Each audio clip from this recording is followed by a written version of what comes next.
touch, touch me, caress me.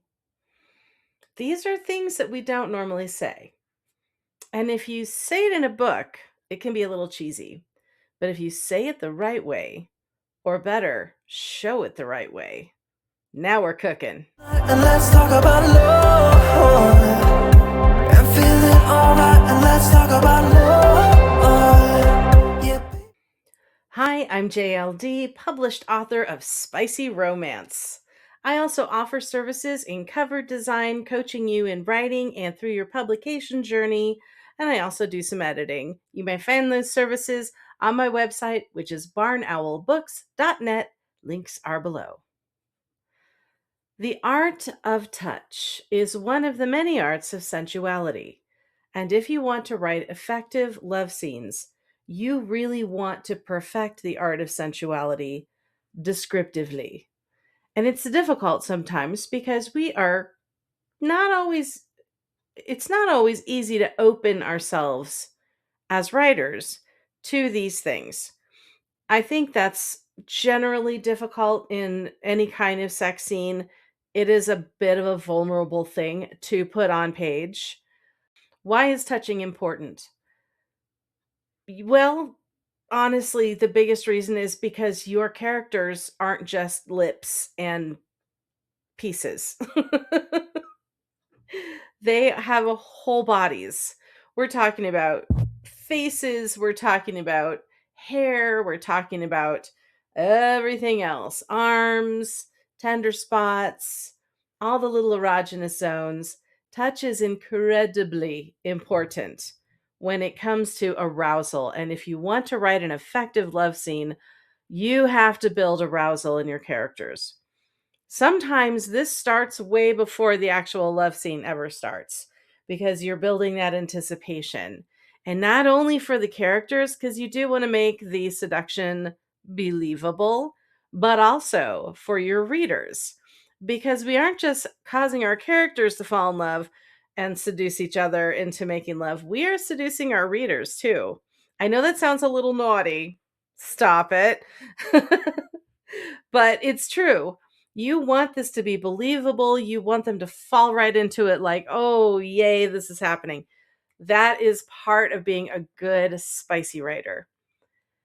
Physical touch, if done correctly, can be one of the best seduction tools in our little toolbox.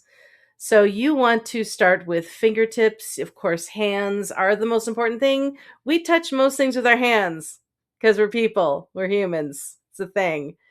So, but describe, where is it going? Is it going down the wrist to the elbow? Is it going from the jaw down the neck?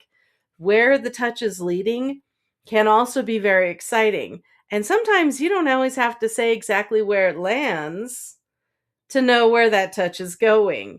This goes back to our levels of spice. Are you going to be very descriptive or are you going to be suggestive? So if you're going to say that, and to speak in the third person, that she put her hand down his abdomen and just under, say, the ridge of his belt line. You can stop there if you want to be suggestive, or you can go all the way down and grab the sausage. That is up to you. You can describe that as well, describe his reactions. You want to do your very best to make everything feel like it's really happening. You want to have your reader experiencing it with your character as if they are the character or characters. I have, and I think this might be why first person romance is very, very popular right now, because that it's like you're reading it as if it's happening to you. So if the experience isn't done well, it just lands flat. But if it's done well, you're getting one very excited, happy reader. If you are doing third person, and my comfort zone is more in third person, though I have done some first person, I am kind of working into it. It depends on the story for me, honestly, and how I want to approach the narrator. But if you're doing a third person, that doesn't mean you skip the sensations. You are still there. You're not omniscient way out here describing something. You're still giving the experience of that character. And that may be why third person isn't as popular as first person in spicy romance, because a lot of third person writing feels more telling what's going on and not showing experientially what's going on. So if you're able to craft it in such a way that even though it's a description, it's still a close narrative. You're closing that narrative distance between the narrator talking, and the narrator in third person honestly should kind of be your main character. Even though you're saying she did this, she did that, instead of I did this, I did that, even in that case, you're still honed in on one main character. I prefer third person limited, so I'm nice and cozy with my main character. And I'm still using the same language I would if it was first person. Instead of saying I'm saying she. So that's my main difference.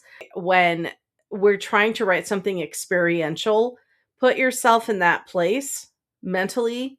Close your eyes if you need to, picture it if you're able to. I guess some people can't do that, but for the sake of conversation here, we'll assume everybody can picture things or remember something, remember the feeling of it, how it made you feel, how it affected you, how it affected your body. Did you start to lean forward because of it? Did you lean back? Were you surprised? Were you like, oh my, how did it affect you?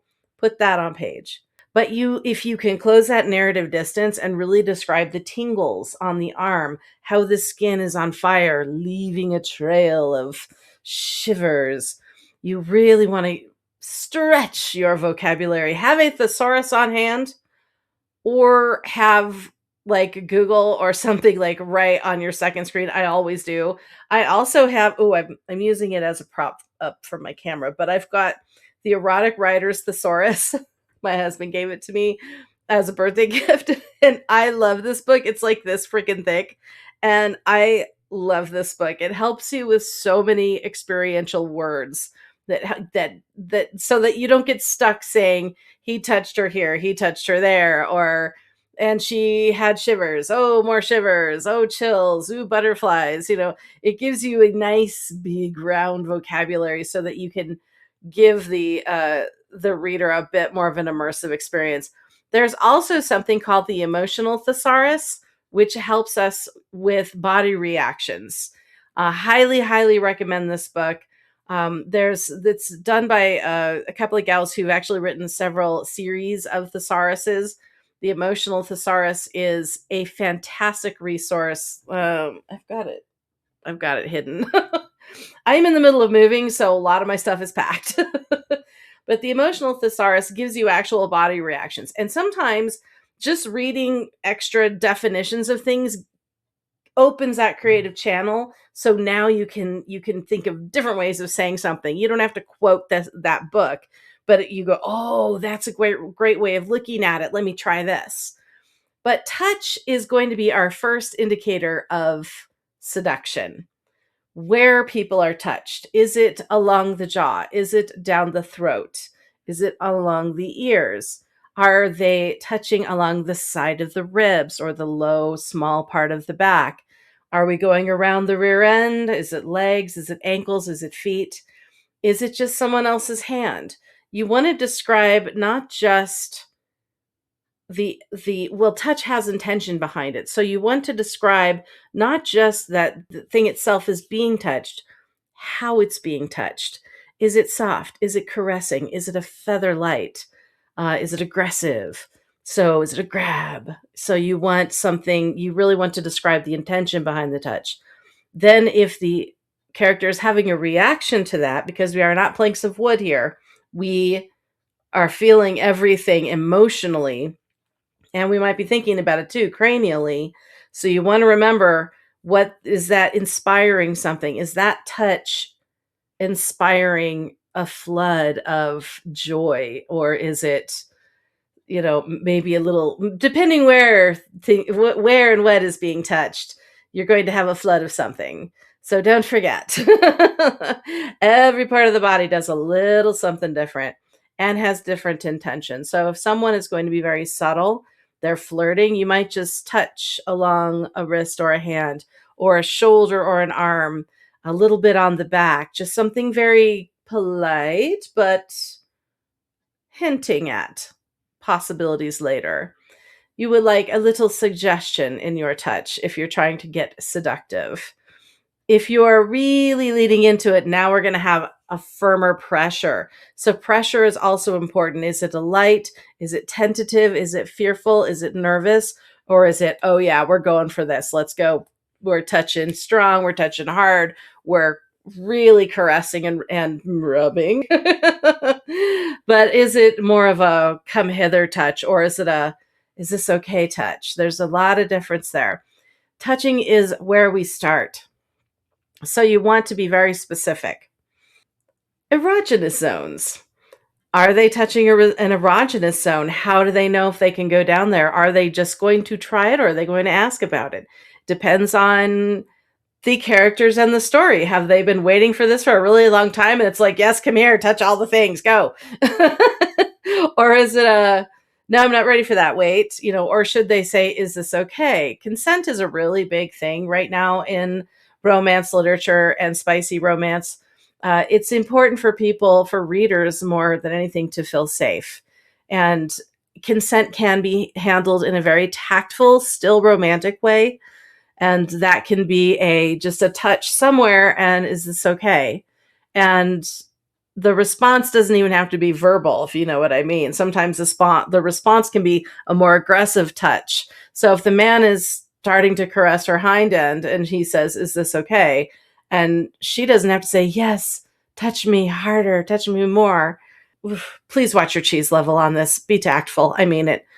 But if she is like, maybe she grabs his hand and pushes it in harder, or maybe she grabs his collar and brings him in for a kiss, and that's a yes, by the way. So you can even show her inner monologue as well as accepting it and excited for it and happy for it, but she can show physically too. So the responses can be a little more natural, because I don't think I've ever had a first kiss where they're like, is it okay if I kiss you? May I kiss you now? Yes, please kiss me now. This is the time for the kiss. No, this is not how we do things in real life. Here, fill out this form. No. And I will do a video on consent and how to do it nicely. But as far as like touching and getting to that first moment, try to release the mechanical. Don't do the mechanical thing. Try and let it be natural. As I mentioned before, how do you respond if someone you really liked touched you finally and began to really indicate that they are about to keep caressing your body, and you were like, ha, yes, jackpot? How did you respond? How did you indicate to them that, yes, this is what I want? Did you just touch them back? Did you escalate? Were you the one who went, is it okay? So think about your own experiences and put that in your book. Reread it, have someone else read it. Make sure that it doesn't sound mechanical or cheesy, but sounds natural and organic, because that's what we're going for. And escalate your touch. Start small, build it up, then build into those erogenous zones, because that's going to be super important if you're headed for a real sex scene. If you're not, and we're just having a little flirty time, that can be fun too. But make sure you are paying attention to not just where the hands are, but how they are, what their pressure is, what their intention behind them is. You can display a lot of emotion with your hands and how you touch something. People understand the difference between an aggressive touch and a gentle touch, between a sexy, seductive touch and a friendly touch. It's amazing how we don't even realize how we communicate with touch. So, and even, it doesn't even have to be hands. You can brush up against somebody, and if you just bump, you're like, oh, sorry, we know that's not aggressive and we know that's not sexy. But if you bump up just against someone and you're like, hey, there's a difference. And maybe you linger a little bit. Maybe you hit him with your hip. Give him a little bump. It's all different, and we have grown into these communications that's so subtle we don't realize it. But as writers, this is exactly what we have to draw attention to. It's our job. and accuse the reader and, oh, somebody flirting. So pay attention to what every little thing can do. Escalate, start small, build it up. That can be like how to build up your romance. Now, if we're getting into they've had a little bit of boom boom time already, the touch it doesn't have to be as hesitant, right? Now they're more familiar. So build that into your story.